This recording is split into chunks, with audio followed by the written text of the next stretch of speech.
Hi friends, നമസ്കാരം. സഹകാരി rice പ്ലസിൻ്റെ constitution ക്ലാസ്സിലേക്ക് ഏവർക്കും ഹൃദ്യമായ സ്വാഗതം.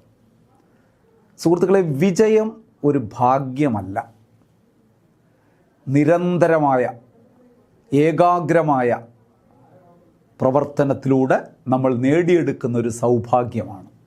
അതുകൊണ്ട് വിജയം നിങ്ങളെ തേടി വരുന്ന വിരുന്നുകാരനാണെന്ന് തെറ്റിദ്ധരിക്കരുത്. ബോധപൂർവം ആസൂത്രണത്തിലൂടെ, ചിട്ടയായ പരിശീലനത്തിലൂടെ, കഠിനാധ്വാനത്തിലൂടെ നമ്മൾ പോരാടി നേടേണ്ടുന്ന സൗഭാഗ്യമാണ്. അതുകൊണ്ട് നല്ല രീതിയിലുള്ള പ്രവർത്തനം നിങ്ങളുടെ ഭാഗത്തു നിന്നുണ്ടാകണം. നിങ്ങളെ അതിന് പ്രാപ്തരാക്കാനാണ് ഞങ്ങൾ സഹകാരി റൈസ് പ്ലസ് നിങ്ങളോടൊപ്പമുള്ളത്. അതുകൊണ്ട് കോൺഫിഡൻസോടുകൂടി, നല്ല ആത്മവിശ്വാസത്തോടുകൂടി മുന്നോട്ട് പോവുക. എല്ലാവർക്കും വലിയ വിജയങ്ങളുണ്ടാകട്ടെ എന്ന് ഞാൻ ആശംസിക്കുന്നു. നിങ്ങളെ ഒരിക്കൽ കൂടി ക്ഷണിക്കുന്നു ഇന്നത്തെ ക്ലാസ്സിലേക്ക്. ഇന്ന് ഇന്ത്യൻ ഭരണഘടനയിലെ പ്രിലിമിനറി ടോപ്പിക്കായ കോൺസ്റ്റിറ്റ്യൂവൻ്റ് അസംബ്ലിയെ ബേസ് ചെയ്തുകൊണ്ട്, ഭരണഘടനാ നിർമ്മാണ സഭയെ ബേസ് ചെയ്തുകൊണ്ടുള്ള ചില മോഡൽ ചോദ്യങ്ങളാണ് ഇവിടെ നമ്മൾ എക്സ്പ്ലെയിൻ ചെയ്യുന്നത്. ഇതുമായി ബന്ധപ്പെട്ട് ഒരു ക്ലാസ് നമ്മൾ മുമ്പ് എടുത്തിട്ടുണ്ടായിരുന്നു. നിങ്ങളത് കണ്ടിട്ടുണ്ടാകുമെന്ന് വിശ്വസിക്കുന്നു. കുറച്ചുകൂടി ഡീപ്പായിട്ട് ഇതിലെ കോൺസ്റ്റിറ്റ്യൂവൻ്റ് അസംബ്ലിയിലെ അംഗസംഖ്യയെക്കുറിച്ചും അംഗങ്ങളെക്കുറിച്ചുമൊക്കെയുള്ള ഏരിയയാണ് ഇന്നത്തെ ക്ലാസ്സിൽ നമ്മൾ ഡിസ്കസ് ചെയ്യുന്നത്. മറ്റത് അതിൻ്റെ പ്രധാനപ്പെട്ട വ്യക്തികളെയും കുറച്ച് വർഷങ്ങളുമൊക്കെ ആയിരുന്നു ആദ്യ ക്ലാസ്സുകളിലെ ചോദ്യങ്ങളിലൂടെ നമ്മൾ എക്സ്പ്ലെയിൻ ചെയ്തത്. കുറേ കൂടി ഡീപ്പായിട്ട് ഇതിൻ്റെ ഘടനാപരമായ കാര്യങ്ങളാണ് ഇന്ന് ചോദ്യങ്ങളിലൂടെ നമ്മൾ വിശദീകരിക്കാൻ ഉദ്ദേശിക്കുന്നത്. ഇനി ഇത് കഴിഞ്ഞിട്ട് അടുത്തൊരു സെഷനുണ്ട്. അത് പ്യുവറായിട്ടുള്ള PYQ ആണ്. നമ്മൾ പ്രീവിയസ് ഇയർ ക്വസ്റ്റ്യൻസ് ഡിസ്കഷനാണ്. ഒപ്പം SCERT NCERT സിലബസിനെ ബേസ് ചെയ്തുകൊണ്ടുള്ള ഒരു ഡിസ്കഷനും കൂടി അതിനോടൊപ്പം ഉണ്ടാകും. ഏറെ നിങ്ങൾക്ക് പ്രയോജനപ്രദമായ ഒരു ഏരിയകളാണ് അതൊക്കെ എന്ന് നിങ്ങൾ മനസ്സിലാക്കി നല്ല പരിശീലനത്തിലൂടെ മുന്നോട്ട് പോവുക, വിജയം സുനിശ്ചിതമാക്കുക. ശരി, നമുക്ക് ആരംഭിക്കാം ഇന്നത്തെ സെഷൻ. കോൺസ്റ്റിറ്റ്യൂവൻ്റ് അസംബ്ലി, ഭരണഘടനാ നിർമ്മാണ സഭയുടെ ഘടനാപരമായിട്ടുള്ള ചില കാര്യങ്ങൾ, അതിലെ അംഗസംഖ്യയെക്കുറിച്ച് ഒക്കെയാണ് ഇന്ന് നമ്മൾ കൂടുതൽ ചോദ്യങ്ങളുമായിട്ട് മുന്നോട്ട് പോകാൻ ഉദ്ദേശിക്കുന്നത്. നമുക്ക് ഓരോ ചോദ്യങ്ങൾ ഡിസ്കസ് ചെയ്ത് തന്നെ പോകാം. What was the total strength of constituent assembly before partition of India? നിങ്ങൾക്കറിയാം, ഇന്ത്യക്ക് സ്വാതന്ത്ര്യം ലഭിച്ചതിനോടനുബന്ധിച്ച് തന്നെ നമ്മളെല്ലാവരെയും നിരാശയിലാക്കിയ ഒരു സംഭവമാണ് പാർട്ടീഷൻ ഓഫ് ഇന്ത്യ എന്ന് പറയുന്നത്. ഇന്ത്യ എന്ന് പറയുന്ന മഹാരാജ്യം രണ്ട് ഭൂപ്രദേശങ്ങളായി, ഇന്ത്യ എന്നും പാകിസ്ഥാനെന്നും രണ്ടായി വിഭജിക്കപ്പെട്ടു. നിങ്ങൾക്കറിയാം, ആ വിഭജിക്കപ്പെട്ട സമയത്തും കോൺസ്റ്റിറ്റ്യൂവൻ്റ് അസംബ്ലി നിലവിലുണ്ട്. അപ്പോഴൊന്നും ഭരണഘടന ആയിട്ടില്ല. ഭരണഘടന നമുക്ക് സ്വാതന്ത്ര്യം കിട്ടിക്കഴിഞ്ഞതിന് ശേഷം വീണ്ടും ഒരുപാട് സമയമെടുത്തു. ഏതാണ്ട് 2 വർഷത്തോളം ആവുമ്പോഴാണ് 1947 സ്വാതന്ത്ര്യം കിട്ടി. 1949 ഭരണഘടന ഔദ്യോഗികമായി അംഗീകരിക്കപ്പെടുന്നത്. അപ്പോൾ കോൺസ്റ്റിറ്റ്യൂവൻ്റ് അസംബ്ലി അപ്പോഴും നിലവിലുണ്ട്. ഇനി ഇവിടുത്തെ ചോദ്യം എന്താണ്? What was the strength of constituent assembly before partition of India? Initial സ്റ്റേജിൽ, ഇതിൻ്റെ രൂപീകരണ സമയത്ത് കോൺസ്റ്റിറ്റ്യൂവൻ്റ് അസംബ്ലിയിൽ എത്ര അംഗങ്ങളുണ്ടായിരുന്നു എന്ന് ചോദിച്ചാൽ 389. 389. ഡി ഓപ്ഷനാണ് ഇവിടുത്തെ ആൻസർ. ബാക്കി തന്നിരിക്കുന്ന നമ്പറുകൾ ഒക്കെ നമുക്ക് വിശകലനം ചെയ്യാം.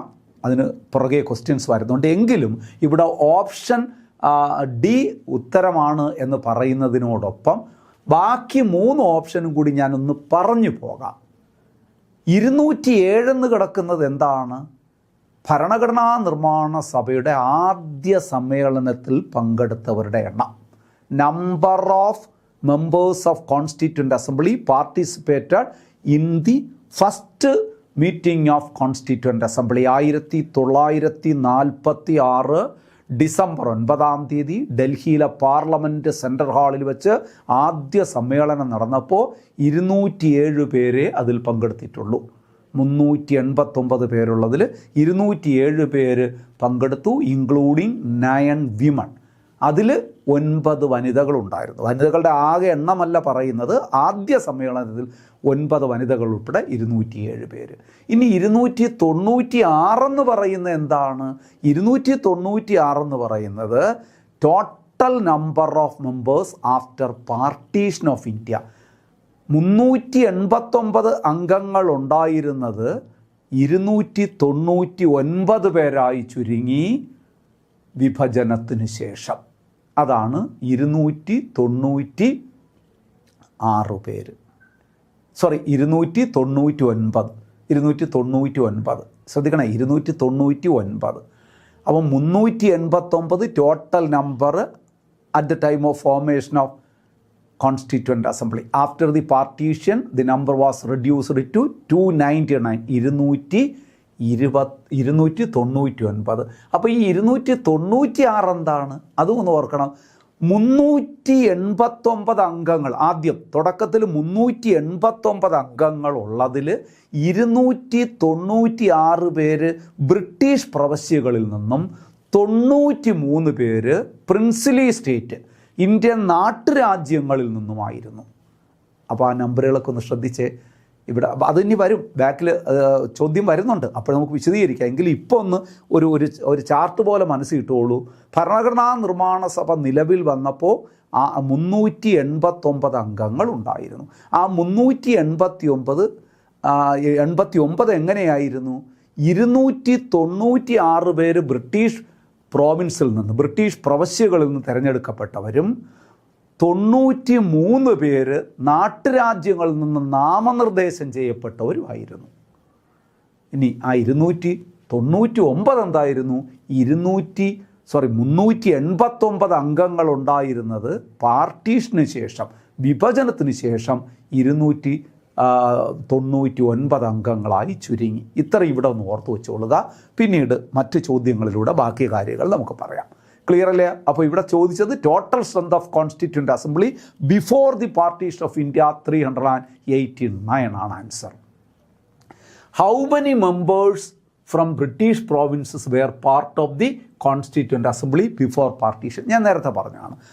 389 പേരിൽ 296 പേര് ബ്രിട്ടീഷ് പ്രോവിൻസിൽ നിന്നും 93 പേര് ഇന്ത്യയുടെ നാട്ടുരാജ്യങ്ങളിൽ നിന്നുമാണ് വന്നത്. ക്ലിയർ ആവുന്നുണ്ടോ ഞാൻ പറയുന്നത്? അപ്പോൾ 296 പേര് ബ്രിട്ടീഷ് പ്രോവിൻസിൽ നിന്നും 296 പേര് ബ്രിട്ടീഷ് പ്രോവിൻസിൽ നിന്നും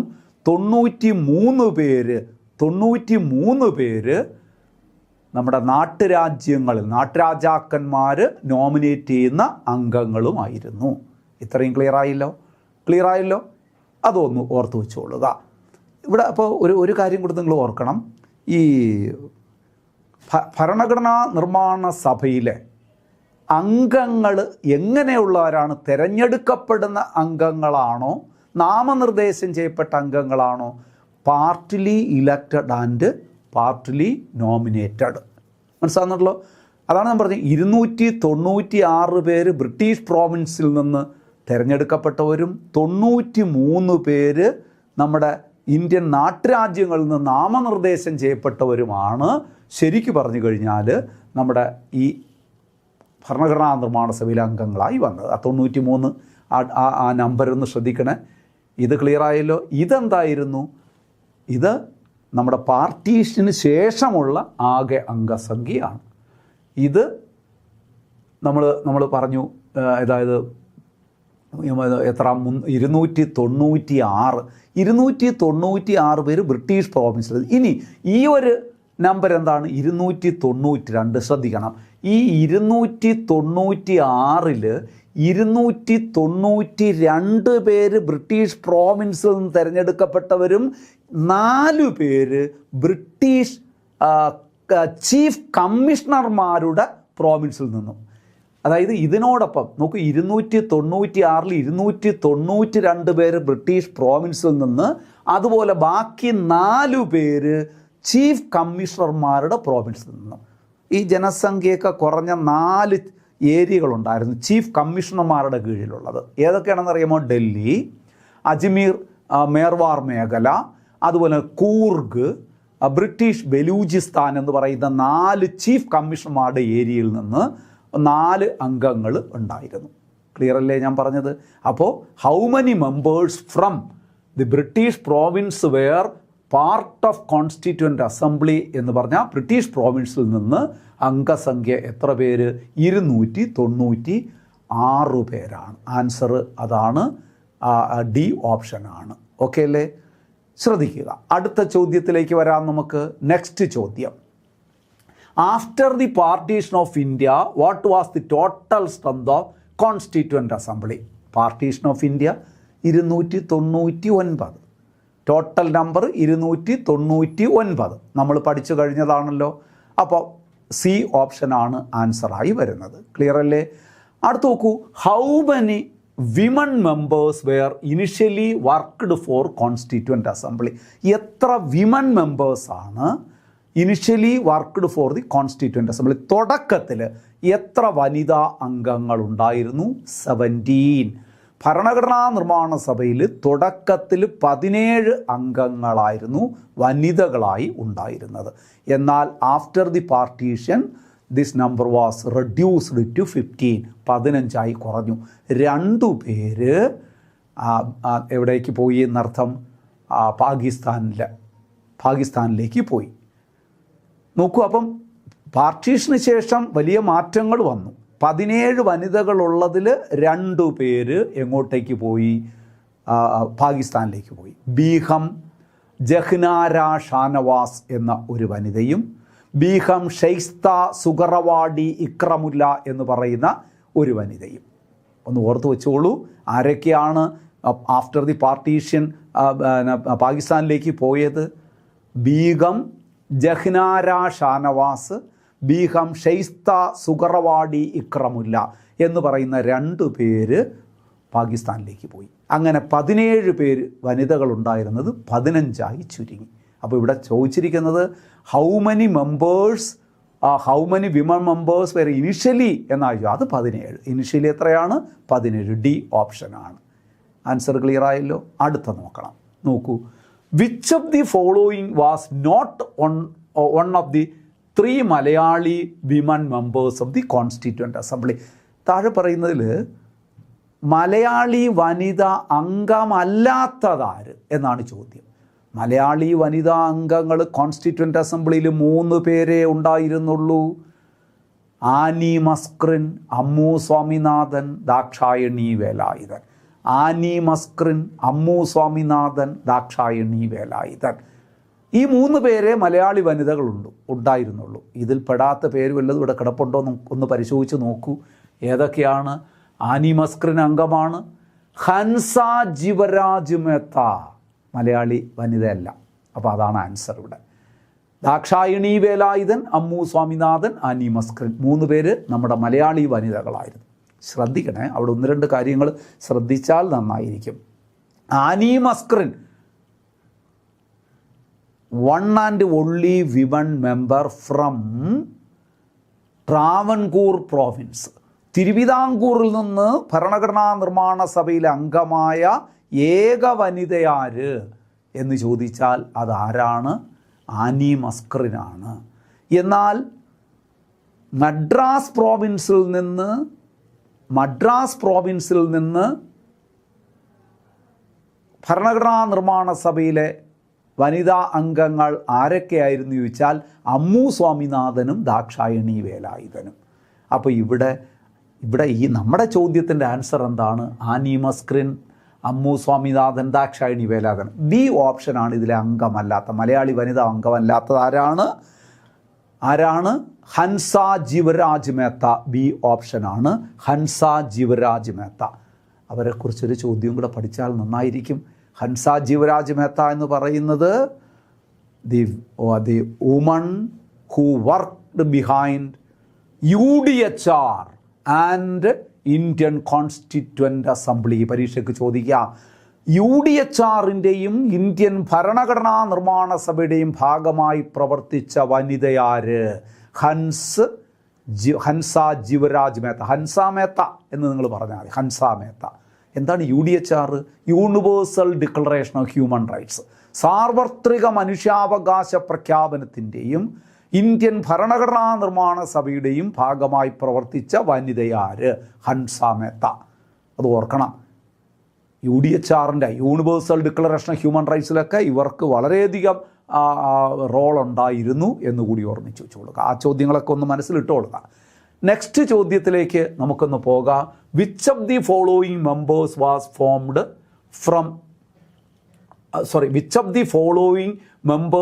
ഫ്രം കൊച്ചിൻ?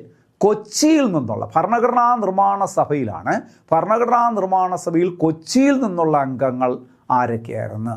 കൊച്ചിയിൽ നിന്ന് ഉള്ള മലയാളി അംഗമാണ് ഉദ്ദേശിക്കുന്നത്. കൊച്ചിയിൽ നിന്ന് ഒരംഗമേ ഉണ്ടായിരുന്നുള്ളൂ. അത് ആരായിരുന്നു? P. ഗോവിന്ദമേനോൻ. പനമ്പള്ളി ഗോവിന്ദമേനോൻ. കൊച്ചിയിൽ നിന്നുള്ള ഏക മലയാളി അംഗം പനമ്പള്ളി ഗോവിന്ദമേനോൻ. ആൻസർ B ഓപ്ഷനാണ്, P. ഗോവിന്ദമേനോൻ. BP ഗോവിന്ദമേനോൻ എന്നായി പോരുത് കേട്ടോ. B നമ്മുടെ ഓപ്ഷനാണ് P. ഗോവിന്ദമേനോൻ, പനമ്പള്ളി ഗോവിന്ദമേനോൻ. ക്ലിയർ അല്ലേ? അടുത്തത്, on what date did cabinet mission submit it's report? Cabinet mission ഇന്ത്യയിലേക്ക് വന്നത് 1946 മാർച്ച് 23 കറാച്ചിയിൽ വന്നത്. പിറ്റേ ദിവസം ഡൽഹിയിൽ വന്നു. 2 ഡേറ്റ് ഓർമ്മിച്ചോളുക, 24. ദെൻ 1946 മെയ് 16 അവർ റിപ്പോർട്ട് സമർപ്പിച്ചത്. നമ്മുടെ ചോദ്യം അതാണ്. ക്യാബിനറ്റ് മിഷൻ ശുപാർശ സമർപ്പിച്ചതെന്ന് 1946 മെയ് 16. B ഓപ്ഷനാണ് ആൻസറായി വരുന്നത്. B ഓപ്ഷൻ കറക്റ്റ് അല്ലേ? കറക്റ്റ്, B ഓപ്ഷനാണ്. ക്ലിയർ അല്ലേ? അപ്പോൾ ഈ 2 ഡേറ്റുകൾ കൂടി ഒന്ന് പറഞ്ഞു പോയാൽ നന്നായിരിക്കും. 1946 December 6 constituent assembly was formed. ഭരണഘടനാ നിർമ്മാണ സഭ നിലവിൽ വന്നത്. കോൺസ്റ്റിറ്റ്യൂവൻ്റ് അസംബ്ലി വാസ് ഫോംഡ്, ഭരണഘടനാ നിർമ്മാണ സഭ നിലവിൽ വന്നത്. എങ്ങനെയാണെങ്കിൽ ഇതോ 1946 December 9 first meeting of constituent assembly. ഒരുപാട് തവണ നമ്മൾ പറഞ്ഞിട്ടുള്ളതായതുകൊണ്ട് കൂടുതൽ ഞാൻ പറഞ്ഞു നിൽക്കുന്നില്ല. നന്നായിട്ട് പഠിച്ചു വെച്ചോളുക. നെക്സ്റ്റ് ചോദ്യത്തിലേക്ക് നമുക്കൊന്ന് പോയാലോ? നെക്സ്റ്റ് ചോദ്യം നോക്കാം. Who was elected as chairman of constituent assembly on December 11, 1946? 1946 December 11 constituent അസംബ്ലിയുടെ ചെയർമാനെ തിരഞ്ഞെടുക്കുകയാണ്. Permanent chairman. ഒരുപാട് തവണ നമ്മൾ പറഞ്ഞതാണ്, doctor Rajendra Prasad. D option തന്നെയാണ് ഇവിടുത്തെ ആൻസർ. അത് ഡോക്ടർ രാജേന്ദ്ര പ്രസാദാണ്. ഓക്കെ അല്ലേ? നെക്സ്റ്റ് ചോദ്യം എന്താണെന്ന് നോക്കാം. When was objective resolution presented by Jawaharlal Nehru? Jawaharlal Nehru objective resolution അവതരിപ്പിച്ചത് എന്ന്. ഒബ്ജക്റ്റീവ് റെസൊല്യൂഷൻ ഭരണഘടനാ നിർമ്മാണ സഭയുടെ മുമ്പിൽ അദ്ദേഹം ഒബ്ജക്റ്റീവ് റെസൊല്യൂഷൻ ലക്ഷ്യപ്രമേയം അവതരിപ്പിച്ചതെന്ന് 1946 ഡിസംബർ 13. B ഓപ്ഷനാണ് ഇവിടെ ആൻസറായി വരുന്നത്. 1946 ഡിസംബർ 13. ബാക്കി ഡേറ്റുകൾ ഒന്ന് പറഞ്ഞാൽ നന്നായിരിക്കും. ഓപ്ഷനിലുള്ള ബാക്കി ഡേറ്റ് നോക്കൂ. 1947 ജാനുവരി 22. എന്താണ്? Objective resolution was approved, adopted എന്ന് പറയാം. ഭരണഘടനാ നിർമ്മാണ സഭ ലക്ഷ്യപ്രമേയം അംഗീകരിച്ചത് 1947 ജാനുവരി 22. 1946 ഡിസംബർ 13 ജവഹർലാൽ നെഹ്റു ലക്ഷ്യപ്രമേയം അവതരിപ്പിക്കുന്നത്. 1947 ജാനുവരി 22 അത് എന്ത് ചെയ്യുന്നു? ഭരണഘടനാ നിർമ്മാണ സഭ ആ ലക്ഷ്യപ്രമേയത്തിന് അംഗീകാരം കൊടുത്തു. എങ്ങനെ? ചർച്ച ചെയ്യും, എല്ലാവരുടെ അഭിപ്രായമൊക്കെ പറഞ്ഞ് ഒരു നിഗമനത്തിലെത്തി അവസാനമാണ് അംഗീകാരം കൊടുത്തത്. അവിടെ ഒരു ചോദ്യമുണ്ട്, അതും കൂടെ നിങ്ങൾ മനസ്സിലിട്ടോളൂ. ജവഹർലാൽ നെഹ്റു മുന്നോട്ട് വച്ച ലക്ഷ്യപ്രമേയം തെറ്റ്, നിയമവിരുദ്ധം, അപകടകരം എന്നിങ്ങനെ വിമർശിച്ച ഭരണഘടനാ നിർമ്മാണ സഭയിലൊരു അംഗമുണ്ടല്ലോ, പരീക്ഷയ്ക്ക് നിരന്തരം ചോദിക്കുന്ന ചോദ്യമാണ്. ജവഹർലാൽ നെഹ്റു മുന്നോട്ട് വച്ച ലക്ഷ്യപ്രമേയം തെറ്റ്, നിയമവിരുദ്ധം, അപകടകരം എന്നിങ്ങനെ വിശേഷിപ്പിച്ച ഭരണഘടനാ നിർമ്മാണ സഭയിലെ അംഗമാരാണ്? മുകുന്ദ് രാം റാവു ജയകർ, MR ജയകർ, അല്ലെങ്കിൽ മുകുന്ദ് രാം റാവു ജയകർ എന്നുകൂടി ഓർമ്മിച്ച് കൊടുക്കുക. അതുകൂടെ ഓർമ്മിച്ചു. അപ്പോൾ ഈ 2 ഡേറ്റ്, അവതരിപ്പിച്ചത് 13, അവതരിപ്പിച്ചത് 1946 ഡിസംബർ 13, അത് അംഗീകരിച്ചത് 1947 ജാനുവരി 22. ബാക്കി ഡേറ്റുകൾ നോക്കൂ. 1946 ഡിസംബർ 13 ഇപ്പം നമ്മൾ പറഞ്ഞു നമ്മുടെ ആൻസർ അതായിരുന്നു. അവതരിപ്പിച്ചത്, ലക്ഷ്യപ്രമേയം അവതരിപ്പിച്ചത് 1946 ഡിസംബർ 11 ഡോക്ടർ രാജേന്ദ്ര പ്രസാദിനെ ഭരണഘടനാ നിർമ്മാണ സഭയുടെ ചെയർമാനായി തിരഞ്ഞെടുത്തത്. ഏറ്റവും ഡി ഓപ്ഷൻ എന്താണ്? ഏറ്റവും പ്രധാനപ്പെട്ട ചോദ്യത്തിൻ്റെ ഉത്തരം first meeting of constituent assembly, ഭരണഘടനാ നിർമ്മാണ സഭയുടെ ആദ്യ സമ്മേളനം നടന്നത്. ഓക്കെ അല്ലേ? Thank you so much.